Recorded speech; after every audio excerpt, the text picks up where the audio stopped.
السلام عليكم ورحمة الله وبركاته. الحمد لله نحمده ونصلي على رسوله الكريم. أما بعد فأعوذ بالله من الشيطان الرجيم. بسم الله الرحمن الرحيم.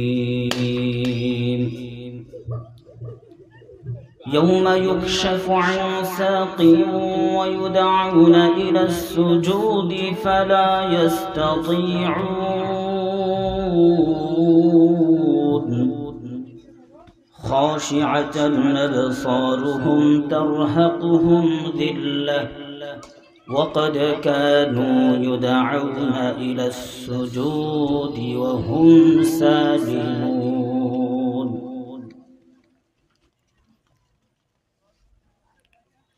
وفي حديث الشريف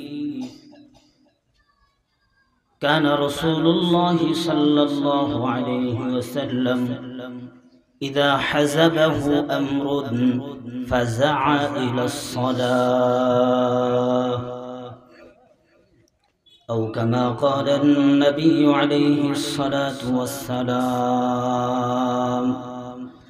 صدق الله العظيم وصدق رسوله النبي الكريم ونحن على ذلك لمن الشاهدين والشاكرين والحمد لله رب العالمين.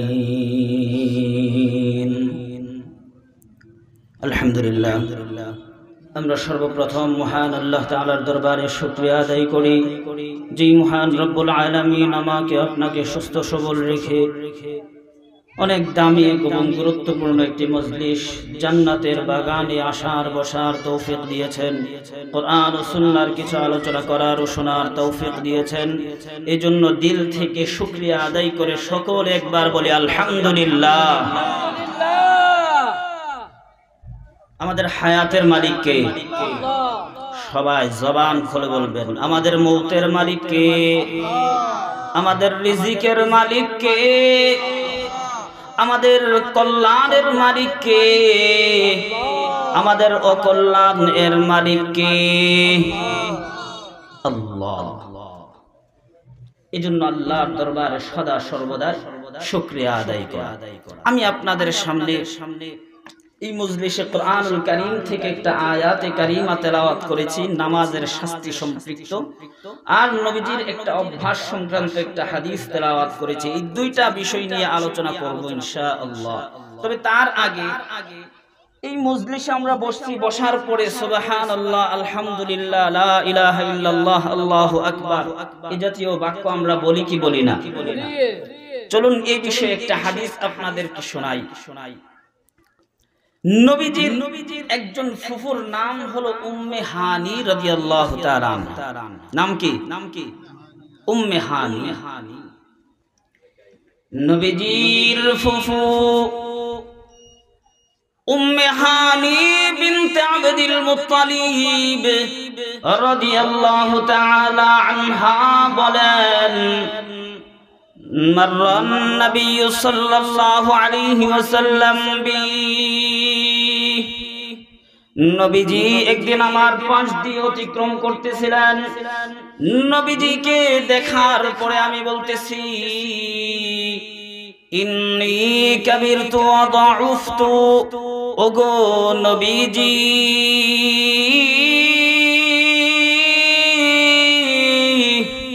বয়সের কারণে আমি বার্ধক্যে পৌঁছে গেছি।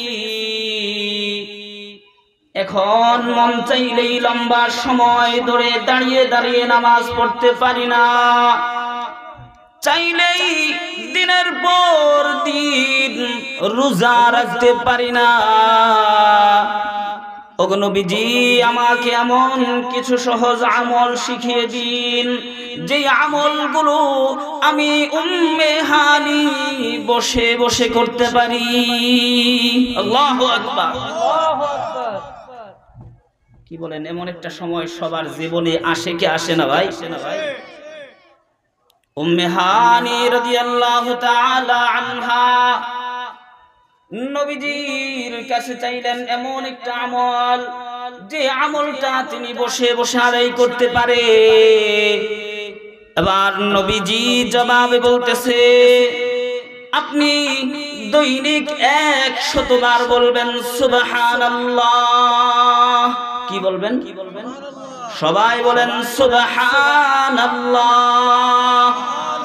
আরো জোরে সুবহানাল্লাহ।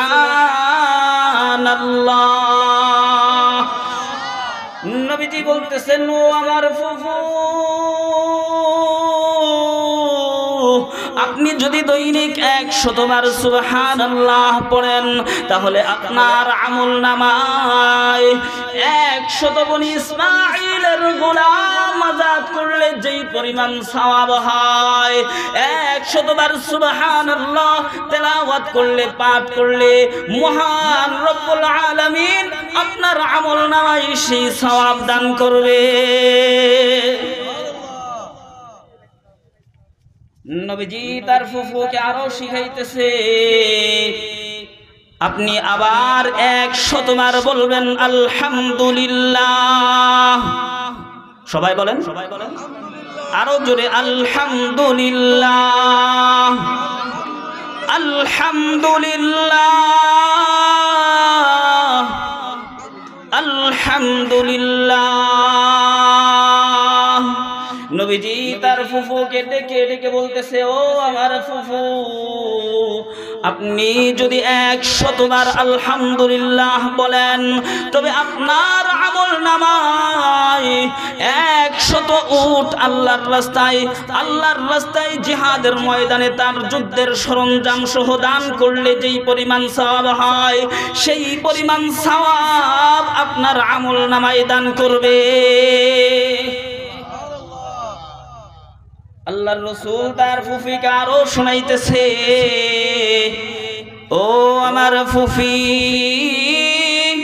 আপনি আবার বলবেন আল্লাহু আকবার। সবাই আল্লাহু আকবার। আপনি 100 বার বলবেন আল্লাহু আকবার। আপনি 100 বার আল্লাহু আকবার বললে আল্লাহ সুবহানাহু ওয়া তাআলা আপনার আমলনামায় 100 উট কুরবানি করলে যেই পরিমাণ সওয়াব হয়, সেই পরিমাণ সওয়াব দান করবেন। শুধু তাই নয়, আল্লাহর রাসূল তার ফুফিকে আরো শিখাইতেছে, ও আমার ফুফি, আপনি আবার বলবেন লা ইলাহা ইল্লাল্লাহ,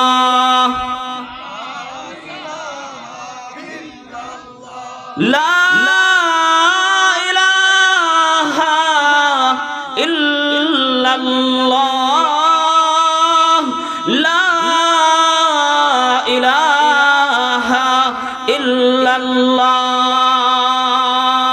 নবীজি তার ফুফুকে বলতেছে, আপনি যদি এই কালিমাটা দৈনিক 100 বার তেলাওয়াত করেন, পাঠ করেন, তবে মহান রব্বুল আলামিন আপনার আমলনামায় আসমান জমিনের মাঝের জায়গাটা, ফাঁকা জায়গাটা নেকি দ্বারা ভরপুর করে আপনার আমলনামায় দান করবেন। পারবো তো ইনশাআল্লাহ? কঠিন না সহজ? সহজ। আল্লাহ তাআলা আমাদের সকলকে এই হাদিসের উপর আমল করার তৌফিক দান করেন, বলেন আমিন। নবীজি এরপরে তার ফুফিকে বলতেছে, ওগো ফুফি, দৈনিক যদি আপনি এই আমলগুলো একবার করে করেন, সুবহানাল্লাহ 100 বার, আলহামদুলিল্লাহ 100 বার, আল্লাহু আকবার 100 বার, লা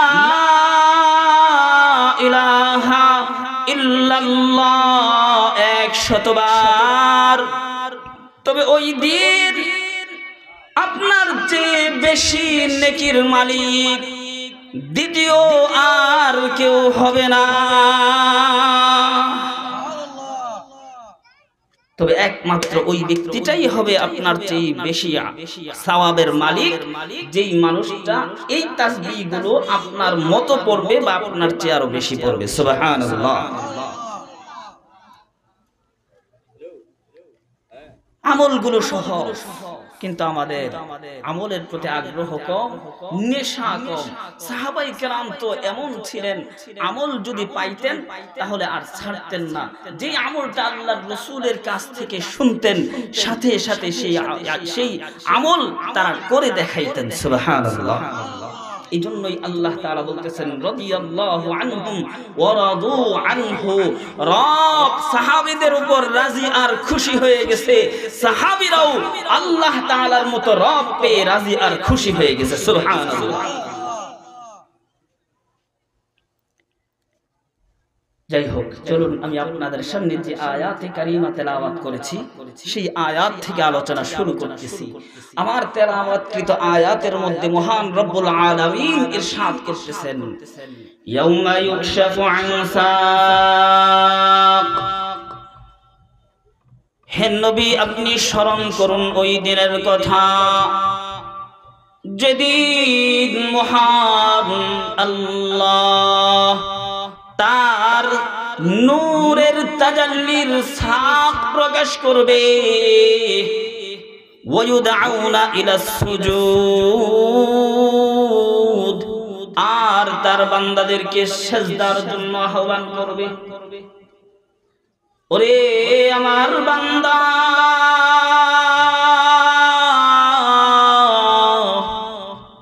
দুনিয়ার জমিনে আমি আল্লাহ তোকে হায়াত নামক জিন্দেগি দিয়েছি, হাত নামক নিয়ামত দিয়েছি, চোখ নামক নিয়ামত দিয়েছি, পা নামক নিয়ামত দিয়েছি, সব নিয়ামত দিয়েছি।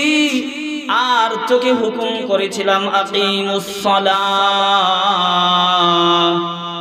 বান্দা তুমি নামাজ কায়েম করো। দুনিয়ার জমিনের হুকুম কতটুকু পালন করেছো? চলো আজকে হাসরের ময়দানে আমার সাকের মধ্যে সিজদায় পড়ে দেখাও।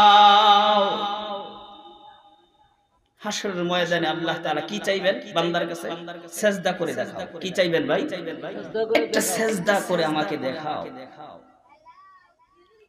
মহান রব্বুল আলামিন বলতেছে, ওয়ায়ুদআউনা ইলাস সুজুদ, তাদেরকে সিজদার দিকে ডাকা হবে। ফালা ইস্তাতিউন, দুনিয়ার জমিনে যেই বান্দাটা রবকে সিজদা দেয় নাই, রবের কুদরতি পায়ে সিজদায় লুটিয়ে পড়ে নাই, এই বান্দাগুলো হাসরের ময়দানে যখন রব সিজদা তলব করবে, সেই বান্দাগুলো রবের কুদরতি পায়ে সিজদা দিতে পারবে না। নাউজুবিল্লাহ। হাদিসের মধ্যে আসছে, বান্দা যাবে সিজদা দেওয়ার জন্য, সে যখন রুকুর দিকে রুকু করার জন্য ঝুঁকবে, তার পিঠ কোমর কাঠের মতো শক্ত হয়ে যাবে, সে ঝুঁকার সাথে সাথে উল্টে পিছনের দিকে পড়ে যাবে। নাউজুবিল্লাহ। মহান রব্বুল আলামিন বলতেছে, খাশিআতান আবসারুহুম তারহাকুহুম যিল্লাহ, রব যখন হাসরের ময়দানে সিজদা তলব করবে, বান্দা সিজদা দিতে পারবে না, তখন লজ্জায় মাথাটুকু নিচু হয়ে যাবে। তারহাকুহুম যিল্লাহ, চতুর্দিক থেকে অপমান তাদেরকে ঘিরে ধরবে। তার মা বাবা সামনে থাকবে, আত্মীয় স্বজন সামনে থাকবে, সবাই দেখবে এই বান্দাটা দুনিয়ার জমিনে রবকে সিজদা দেয় নাই। আল্লাহ তাআলা বলতেছেন, তারহাকুহুম যিল্লাহ ওয়া ক্বাদ কানু ইউদআউনা ইলাস সুজুদি ওয়া হুম সালিমুন, হাসরের ময়দানে বান্দা কেন পারবে না সেজদা দিতে? তার কারণ রব বলে দিয়েছে, ওয়াকাদ কানু ইউদআউনা ইলাস সুজুদ।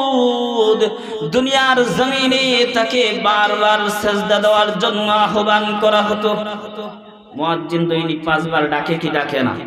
জোরে বলেন, ডাক দেয় কি দেয় না? হ্যাঁ, ওয়াকাদ কানু ইউদআউনা ইলাস সুজুদ। রব বলতেছে, হাসরের ময়দানে যে সকল নাফরমান বান্দারা আমি আল্লাহকে সিজদা দিতে পারবে না, ওয়াকাদ কানু ইউদআউনা ইলাস সুজুদি ওয়া হুম সালিমুন। দুনিয়ার জমিনে তারা সুস্থ সবল ছিল, কিন্তু তাদেরকে সুস্থ সবল থাকা অবস্থায় রবের দিকে ডাকা হয়েছে। সিজদার জন্য মুয়াজ্জিন দৈনিক 5 বার আহ্বান করেছে। নাফরমান বান্দা সুস্থ সবল থেকেও রবের কুদরতি পায়ে সিজদা দেয় নাই। এজন্য দুনিয়ার জমিনে সেজদা দেওয়া লাগবে কি লাগবে না? আরো জোরে সেজদা দেওয়া লাগবে কি লাগবে না? দৈনিক কয়বার? মুয়াজ্জিন আমাদেরকে যেমন দৈনিক 5 বার ডাকে আর বলে হাইয়া আলাস সালাহ, হাইয়া আলাল ফালাহ, এসো নামাজের দিকে আসো, এসো সফলতার দিকে আসো। ঠিক না ভাই? ঠিক। কিন্তু আমাদের খবর থাকে না। আল্লাহ তাআলা আমাদেরকে 5 ওয়াক্ত নামাজ জামাতের সাথে আদায় করার তৌফিক দান করেন। সকলে বলুন আমিন। আরেকটা হাদিস শোনা, সময় কতটুকু আছে? আরেক হাদিসের মধ্যে আল্লাহর রাসূল সাল্লাল্লাহু আলাইহি ওয়াসাল্লাম নামাজি বান্দা নামাজ পড়লে কি লাভ হয়, নামাজ না পড়লে কি শাস্তি পায়, সেটার বর্ণনা আল্লাহর রাসূল এক হাদিসের মধ্যে দিয়েছেন। সেই হাদিসের শুরুতে আল্লাহর রাসূল বলেন, যেই মুমিন বান্দাটা 5 ওয়াক্ত নামাজ জামাতের সাথে আদায় করবে, সেই মুমিন বান্দাকে আল্লাহ তাআলা 5টা পুরস্কার দান করবেন। সুবহানাল্লাহ। আরো জোরে বলেন সুবহানাল্লাহ। নামাজ পড়লে কয় পুরস্কার দিবেন? 5টা পুরস্কার দান করবেন। এর মধ্যে 1 নম্বর পুরস্কার আল্লাহর রাসূল বলেন, দুনিয়ার জমিনে আল্লাহ তাআলা তাকে একটা পুরস্কার দান করবেন, ইউরফাউ আনহু দীকুল আইশি। আল্লাহর রাসূল বলেন, নামাজি বান্দার রুজি রোজগারের পেরেশানি মহান আল্লাহ তাআলা দূর করে দিবেন। আরো জোরে বলেন সুবহানাল্লাহ। 2 নম্বরে আল্লাহর রাসূল বলেন,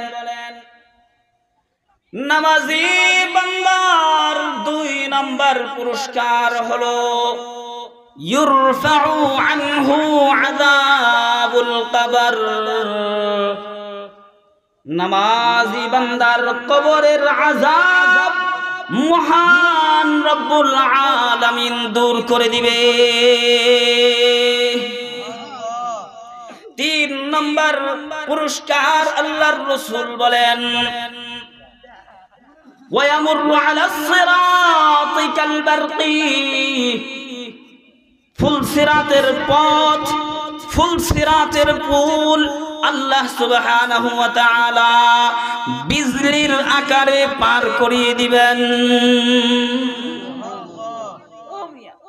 ফুলসিরাতের পুল স্বাভাবিক মনে করবেন না, এটা ওঠার জন্য লাগে 10,000 বছর, মাঝখানে চলতে হয় 10,000 বছর, নামার জন্য লাগে 10,000 বছর, মোট 30,000 বছরের দূরত্ব রাস্তা নামাজি বান্দার জন্য মহান রব্বুল আলামিন বিজলির আকারে পার করিয়ে দিবেন। সুবহানাল্লাহ। নারায়ে তাকবীর। আল কোরআনের আলো, আল হাদিসের আলো, নারায়ে তাকবীর। আল্লাহর রাসূল সাল্লাল্লাহু আলাইহি ওয়াসাল্লাম 4 নম্বর পুরস্কার ঘোষণা করে, ওয়ায়ুতিহিল্লাহু কিতাবাহু বিয়ামিনিহি হাসরের কঠিন ময়দানে বান্দার আমলনামা মহান রব্বুল আলামিন বান্দার ডান হাতে দান করবে। এটা একটা বড় পেরেশানির জায়গা। আলোচনা লম্বা হয়ে যাবে, সময় কম, এজন্য বিস্তারিত বলতেছি না। এই জায়গায় সুন্দর আলোচনা ছিল সূরা হাক্কার মধ্যে আল্লাহ তাআলা বলছেন, কিন্তু সময় নাই, এজন্য ওইদিকে যাচ্ছি না। চলুন 5 নাম্বার পুরস্কার। আল্লাহর রাসূল বলেন, ওয়ায়ুদখিলুহুল্লাহুল জান্নাতা বিগাইরি হিসাব। যেই মুমিন বান্দা 5 ওয়াক্ত নামাজ সঠিকভাবে সঠিক সময়ে আদায় করবে, মহান রব্বুল আলামিন সেই নামাজি বান্দাকে বিনা হিসাবে জান্নাত দান করবে। আমল করতে পারবো তো ইনশাআল্লাহ? আল্লাহ তাআলা আমাদের সকলকে 5 ওয়াক্ত নামাজ জামাতের সাথে গুরুত্ব সহকারে আদায় করার তৌফিক দান করেন। সকলে বলুন আমিন। এরপরে আল্লাহর রাসূল বলেন, নামাজ না পড়লে বেনামাজের শাস্তি হলো 15টা। বেনামাজের শাস্তি কয়টা? 15টা শাস্তি। এর মধ্যে দুনিয়ার জমিনে হলো 5টা শাস্তি, মৃত্যুর সময় 3টা, কবরের মধ্যে 3টা, কবর থেকে ওঠার পরে 3টা, হাসরের কঠিন ময়দানে 1টা, মোট হলো 15টা। কয়টা শাস্তি? এই 15টা শেষ, আমার বয়ানও শেষ। এরপর যদি সময় সুযোগ থাকে তাহলে অল্প একটা, যেহেতু আজকে হাফেজে কোরআনকে পাগড়ি দেওয়া হবে, হাফেজে কোরআন হলে কি লাভ এই সম্পর্কে ছোট্ট একটা ঘটনা শুনিয়ে আমি আজকের মতো বিদায় নেব ইনশাআল্লাহ। আল্লাহর রাসূল সাল্লাল্লাহু আলাইহি ওয়াসাল্লাম বলেন, মান তাহাওয়ানা আনিস সালাহ আকাবাহুল্লাহু তাআলা ব15 উকুবা। যেই মুমিন বান্দা নামাজ সঠিক সময়ে পড়বে না, নামাজের বিষয়ে গাফলতি করবে, উদাসীনতা করবে, নামাজের খবর রাখবে না, এই বান্দাকে আল্লাহ তাআলা 15টা শাস্তি দান করবে। তার মধ্যে দুনিয়ার জমিনে হলো 5টা শাস্তি দান করবে। 1 নম্বর দুনিয়ার জমিনের শাস্তি হলো তুনজাউ আনহু বারাকাতু উমরিহি। আল্লাহর রাসূল বলেন, বেনামাজির হায়াতের বরকত রব উঠিয়ে নেবে। নাউযুবিল্লাহি মিন যালিক। বেনামাজি তার সময়ের বরকত পাবে না, হায়াতের বরকত পাবে না। 2 নম্বর শাস্তি আল্লাহর রাসূল বলেন, কুল্লু আমালিন ইয়ামালুহু লা ইয়াজরুহুল্লাহু তাআলা আলাইহি। বেনামাজি নামাজ ছাড়ার যত আমল করবে তার একটার পুরস্কার মহান রব্বুল আলামিন বেনামাজি হওয়ার কারণে দান করবে না। নামাজ ছাড়া তুমি মানুষের সাহায্য করবা, নুসরত করবা, তুমি ইকরামুল মুসলিমিন করবা বলে এর পুরস্কার বেনামাজি হওয়ার কারণে তুমি বঞ্চিত হয়ে যাবে। নাউযুবিল্লাহি মিন যালিক। রব আল্লাহর রাসূল সাল্লাল্লাহু আলাইহি ওয়াসাল্লাম বলতেছে, বেনামাজির আরেকটা শাস্তি হলো দুনিয়ার জমিনে যেই শাস্তির সম্মুখীন হবে তার আরেকটা শাস্তি হলো বেনামাজি যখন বিপদের মধ্যে পড়ে রবকে ডাক দেয় তো সেই ডাক আসমানের উপরে উঠানো হয় না। বেনামাজির দোয়া আল্লাহ তাআলা কবুল করেন না। নাউযুবিল্লাহ। লা ইরফাউ লাহু আদ-দুআ ইলা আস-সামা। তার কোন দোয়া মহান রব্বুল আলামিন কবুল করে না। আরেকটা শাস্তি হলো আল্লাহর রাসূল বলেন ওয়ালাইসা লাহু হাক্কুন ফি দুআইস সালিহিন। বেনামাজি বান্দা নামাজ না পড়ার কারণে যদি বাইতুল্লাহ শরীফের ইমাম সাহেব এনেও দোয়া করায়, তবে কোন নেককারের দোয়া তার পক্ষেও কবুল হবে না। নাউজুবিল্লাহ। বেনামাজি আল্লাহর রহমত থেকে দূর হয়ে যায়, দূরে সরে যায়। এটা ছিল তার দুনিয়াবী শাস্তি। মৃত্যুর সময় শাস্তি হলো তিনটা। আল্লাহর রাসূল বলেন বেনামাজি মৃত্যু বরণ করার সময় ইয়ামুতু যালিলা, লাঞ্ছিত অপদস্থ হয়ে মৃত্যুবরণ করবে। ওয়ায়ামুতু জুআ, বেনামাজি মৃত্যুর সময় ক্ষুধার যন্ত্রণা নিয়ে মৃত্যুবরণ করবে। বেনামাজি 3 নম্বর মৃত্যুর সময়ের শাস্তি হলো ওয়ায়ামুতু আতশানা। বেনামাজি মৃত্যুর সময় পিপাসার যন্ত্রণা নিয়ে মৃত্যুবরণ করবে। নাউজুবিল্লাহ। কেমন পিপাসা লাগবে? আল্লাহর রাসূল বলেন যদি 7 সমুদ্র 13 নদীর পানিও বেনামাজের মুখের মধ্যে দেওয়া হয়, বেনামাজের এত বেশি পিপাসা লাগবে 7 সমুদ্র 13 নদীর পানি ঢেলে দেওয়া হইল তার পিপাসা মিটবে না।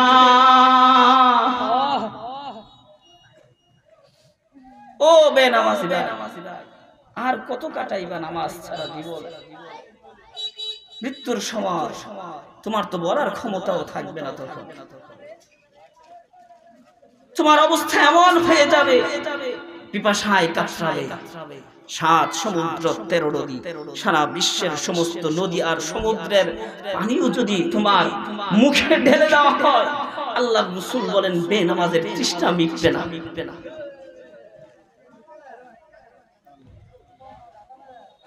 আল্লাহর রাসূল এরপরে বলতেছে কবরের মধ্যে বেনামাজির শাস্তি হলো 3টা। 1 নম্বর শাস্তি হলো ইউদাইয়াকু আলাইহিল কবরু হাত্তা তাখতালিফা আযলাউহু। বেনামাজি যখন কবরের মধ্যে রাখা হয়,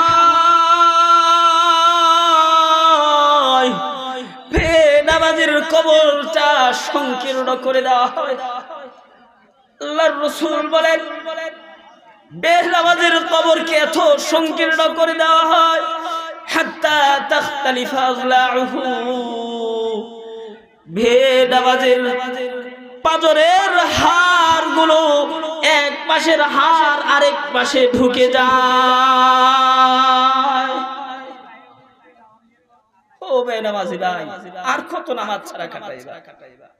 এখনো কি সময় হয় নাই নামাজ ধরা? 2 নম্বর শাস্তি আল্লাহর রাসূল বলেন কবরের মধ্যে 2 নম্বর শাস্তি ইউকাদু আলাইহিল কবরু নারা। বেনামাজির কবর আগুন ধরিয়ে দেওয়া হবে। বেনামাজি দুনিয়ার জমিনে নামাজ পড়ে নাই রে বান্দা, কবরের মধ্যে যাওয়া তোমার এই কবরটাকে বেনামাজি হওয়ার কারণে আগুন ধরিয়ে দেওয়া হবে। আল্লাহর রাসূল বলেন ইয়াতাকাল্লাবু আলাইহি লাইলান ওয়া নাহারা। এই বেনামাজি বান্দা নামাজ না পড়ার কারণে কবরের ভিতরে আগুন জ্বলবে, আর সেই আগুনের মধ্যে সে রাত্র দিবারাত্রিতে গড়াগড়ি করতে থাকবে। নাউজুবিল্লাহি মিন যালিক। আল্লাহর রাসূল 3 নম্বর শাস্তি কবরের মধ্যে বেনামাজি যে হবে ইউসাল্লাতু আলাইহি সুবান।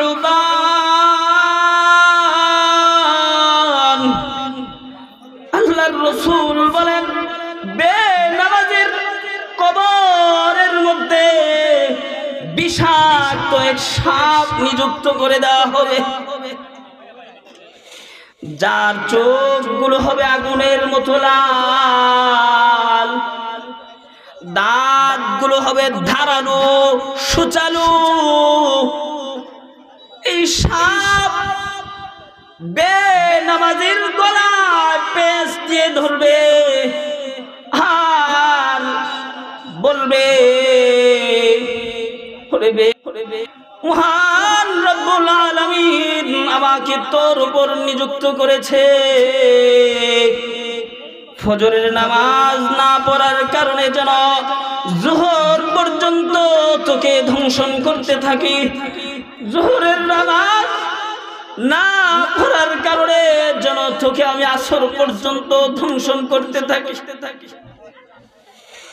আসরের নামাজ না পড়ার কারণে আমি যেন তোকে মাগরিব পর্যন্ত শাস্তি দেই, মাগরিবের নামাজ না পড়ার কারণে আমি যেন তোকে এশা পর্যন্ত শাস্তি দেই, এশার নামাজ নষ্ট করার কারণে আমি যেন তোকে ফজর পর্যন্ত শাস্তি দেই।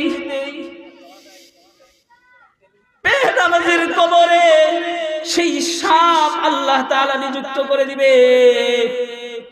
এই সাপের সবল এত ভয়ঙ্কর, আল্লাহর রাসূল বলেন যে বান্দাকে ওই সাপ একবার সবল দিবে, একবার সবলের কারণে 70 হাত মাটির নিচে ঢুকে যাবে।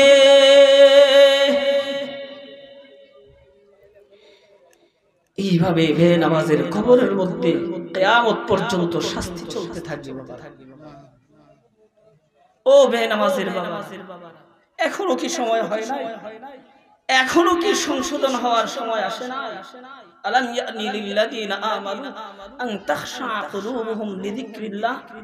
তোমাদের কি এখনো সময় হয় না আল্লাহর ভয়ে একটু অন্তরটা কেঁপে ওঠার? মহান আল্লাহ তাআলার রাসূল বলতেছে বেনামাজি বান্দা যখন কবর থেকে উঠবে তার শাস্তি হবে 3টা।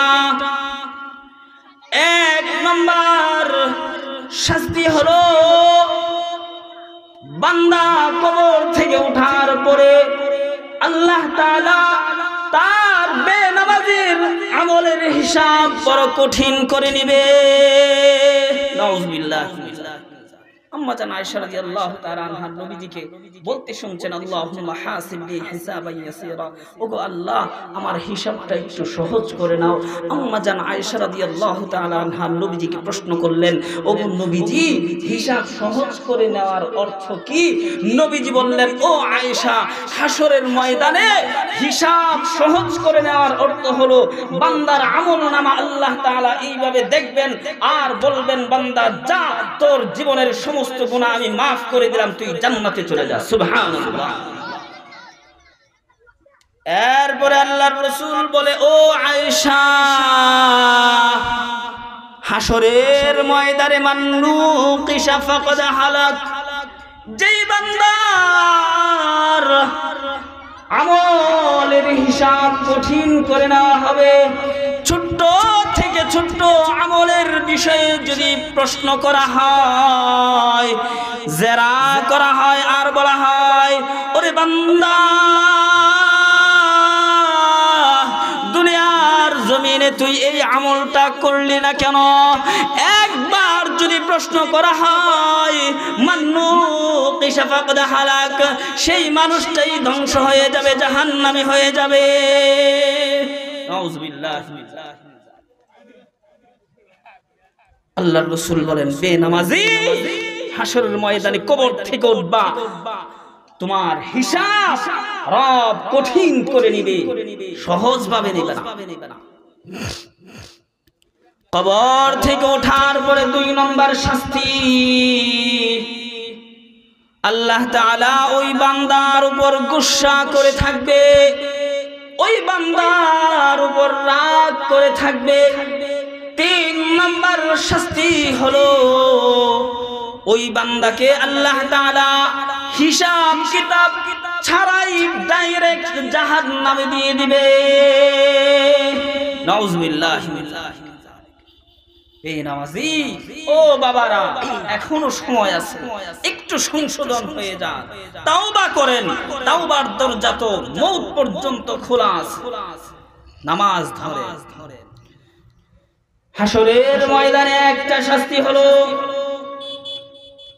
আল্লাহর রাসূল বলেন বেনামাজি বান্দা যখন হাসরের ময়দানে উঠবে, তার কপালের মধ্যে লেখা থাকবে ইয়া মুদাইয়া হাক্কিল্লাহ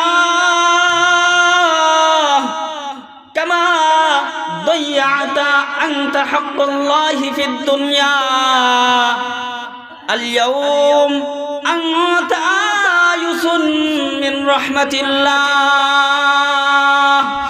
বেনামাজি হাসরের ময়দানে যখন উঠবে, তার কপালের মধ্যে লেখা থাকবে ইয়া মুদাইয়া হাক্কিল্লাহ, ওরে আল্লাহর হক বিনষ্টকারী বান্দা, দুনিয়ার জমিনে যেমনি ভাবে তুমি আল্লাহর হক নষ্ট করেছো, ফাআতা আল-ইয়াওম আয়িসুন মিন রাহমাতিল্লাহ, আজকের দিনে তুমি আল্লাহর রহমত থেকে নিরাশ হয়ে যাবে। নাউজুবিল্লাহি মিন যালিক। সন্তানটা ছোট থাকতেই মারা গেছে। মা অনেক কষ্ট করে আদর যত্ন করে সন্তানটাকে হাফেজে কোরআন বানাইছে। হাফেজে কোরআন বানানোর পরে মার ইন্তেকাল হয়ে গেছে। মার ইন্তেকালের পরে হাফেজে কোরআন সন্তানটা প্রত্যেক জুমার দিন জুমার নামাজের পরে মার কবরের পাশে আসে, সূরা ইয়াসিন তেলাওয়াত করে। সূরা ইয়াসিন তেলাওয়াতের সওয়াব মায়ের কবরে বক্সে দেয়। এইভাবে কিছুদিন যাওয়ার পরে একদিন সন্তান ঘুমের মধ্যে মাকে স্বপ্নে দেখতেছে। হাফেজ কোরআন ঘুমের মধ্যে মাকে স্বপ্নে দেখতেছে। মা রায়হান নামক ফুলের বিছানায়, খুব জাঁকজমক বিছানায় খুব আরাম আয়েশে দিন কাটাইতেছে। সুবহানাল্লাহ। মাকে এমন আরাম আয়েশ দেশে দেখার পরে সন্তান মাকে ডাক দিছে, ওগো মা,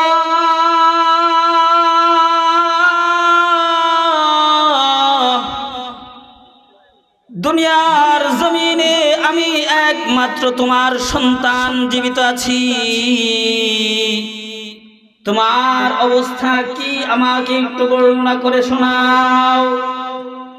মা সন্তানকে ডেকে বলে, ও আমার আদরের সন্তান, আমার জন্য চিন্তা করো না, তোমাকে আমি হাফেজ কোরআন বানিয়ে রেখে এসেছি। এর বদৌলতে আল্লাহ সুবহানাহু ওয়া তাআলা আমার কবরের মধ্যে রায়হান নামক ফুল বিছিয়ে দিয়েছে, আমার কবরটাকে জান্নাতের বাগান বানিয়ে দিয়েছে।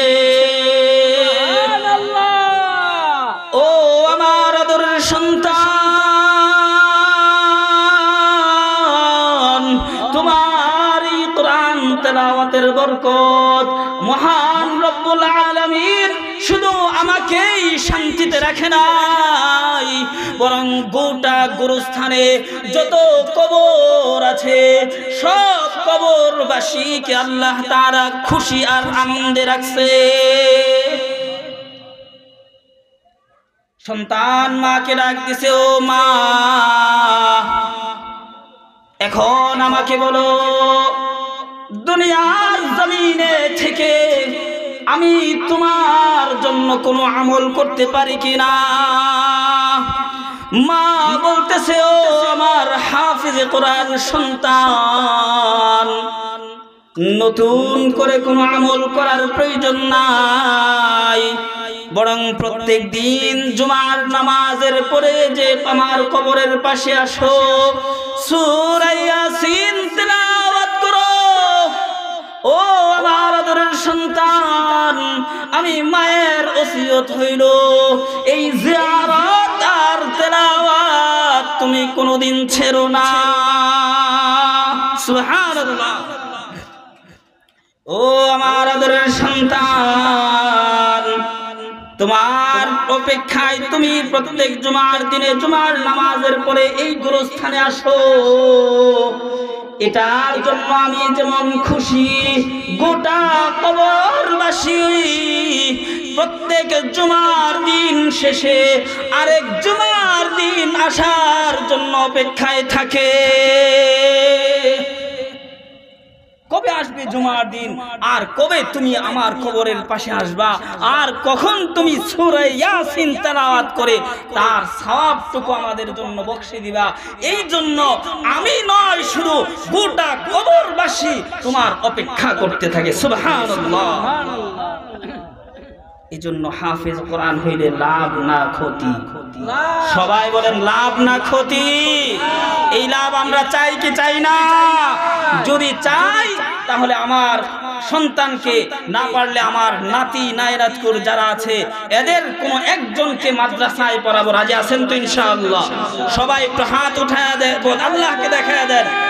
তাকবীর, জোরে কান্না নারে তাকবীর। আল কোরআনের আলো। মাশাআল্লাহ। সর্বশেষ আরেকটা কথা, ছোট্ট একটা কথা, আসলে সময় বেশি হয়ে যাচ্ছে, আমিও দুঃখিত। বর্তমান সময়ে বাংলাদেশে ইসলাম ও মুসলমানের বিরুদ্ধে সবচেয়ে বড় চক্রান্ত করতেছে একটা দল, সেই দলটার নাম হলো ইসকন। নাম কি? হিন্দুদের একটা উগ্রবাদী জঙ্গিবাদী একটা সংগঠনের নাম হলো ইসকন। এই ইসকনের বিরুদ্ধে আমাদের সকলকে সজাগ থাকতে হবে। এই ইসকন, এই সংগঠনের পক্ষ থেকে তারা একটা ফাঁদ পাচ্ছে। এই ফাঁদটার নাম হলো যে লাভ ট্র্যাপ। কি ফাঁদ? লাভ ট্র্যাপ। লাভ ট্র্যাপ এর মতলব হলো যে তারা নির্দিষ্ট ইসকনের সদস্যরা নির্দিষ্ট পাঞ্জাবির মতো একটা পাঞ্জাবি পরে, জামা পরে, এবং এই জামা পরে মুসলমান অবলা সরল সোজা নারীদেরকে, মেয়েদেরকে প্রেমের ফাঁদে ফেলে এবং এক পর্যায়ে নিয়ে তারা সংঘবদ্ধ ধর্ষণ করে, বিশেষ করে মাদ্রাসা ছাত্রীদের উপর তারা টার্গেট করে করে মুসলমান সমাজকে নষ্ট করার জন্য, ইসলামকে ধ্বংস করার জন্য, বাংলাদেশের মধ্যে বিশৃঙ্খলা সৃষ্টি করার জন্য এই একটা বড় ষড়যন্ত্র নিয়ে বর্তমানে মাঠে নামছে। এই গত কয়েকদিনের কথা, টঙ্গীর ময়দানে এক জুমার ইমাম সাহেব খুতবা দিছে ইসকনের বিরুদ্ধে, যে তারা সামাজিকভাবে বিশৃঙ্খলা করতেছে, মুসলমান নারীদেরকে সংগ্রাম লুণ্ঠন করতেছে। এই বক্তব্য দেওয়ার কারণে তাকে নির্মমভাবে অত্যাচার করছে এবং সর্বশেষ তাকে গুম করছে। সর্বশেষ তাকে সম্ভবত পঞ্চগড়ের সীমান্ত এলাকায় বেহুশ অবস্থায় পাওয়া গেছে। এবং যাকে এই অবস্থায় রেখে আসা হয়েছে, সেই মানুষটার পরে যখন সাংবাদিকরা ইন্টারভিউ নিতে গেছে, তখন উনি বলতেছে যে আমাকে এমন কিছু মানুষ নিয়ে গেছে যাদেরকে দেখলে মনে হয় না এরা বাংলাদেশি। এটা একটা ষড়যন্ত্র। এই ইসকন নামক সংগঠন এটা হলো একটা ধর্ষণকারী একটা সংগঠন। এই সংগঠন হলো একটা সন্ত্রাসী সংগঠন। এই সংগঠন হলো জঙ্গিবাদী সংগঠন। সুতরাং এই বাংলার জমিনে এই জঙ্গিবাদী সংগঠনকে অবিলম্বে নিষেধ করতে হবে, নিষিদ্ধ করতে হবে, নিষিদ্ধ ঘোষণা করতেই হবে। এটা এই বাংলার জমিনের সমস্ত মুসলমানের প্রাণের দাবি। কথা বলেন ঠিক না বেঠিক? আমরা চাই এই ধরনের সংগঠন সরকার নিষেধ করুক। যদি সরকার নিষেধ করতে না পারে তাহলে এই জুলুম নির্যাতন কারণে, অন্যায় অপরাধের কারণে যেই পরিস্থিতি বাংলার জমিনে তৈরি হবে, তাওহীদি মুসলমান প্রতিবাদ গড়ে তুললে যেই পরিস্থিতি তৈরি হবে, এই পরিস্থিতির দায়ভার রাষ্ট্র এবং প্রশাসনকেই নিতে হবে। ঠিক না বেঠিক? আমাদেরকে একটু সতর্ক থাকতে হবে। ইসকন নামক সংগঠন এটা বাংলার জমিনে চলতে দেওয়া যাবে না, এটাকে নিষিদ্ধ করতে হবে। আমরা জোর দাবি জানাই, সরকারের কাছে জোর দাবি জানাচ্ছি, এই সন্ত্রাসী জঙ্গিবাদী উগ্রবাদী সংগঠনকে অবিলম্বে নিষেধ করতে হবে। ওয়া আখিরু দাওয়ানা আলহামদুলিল্লাহি রাব্বিল আলামিন।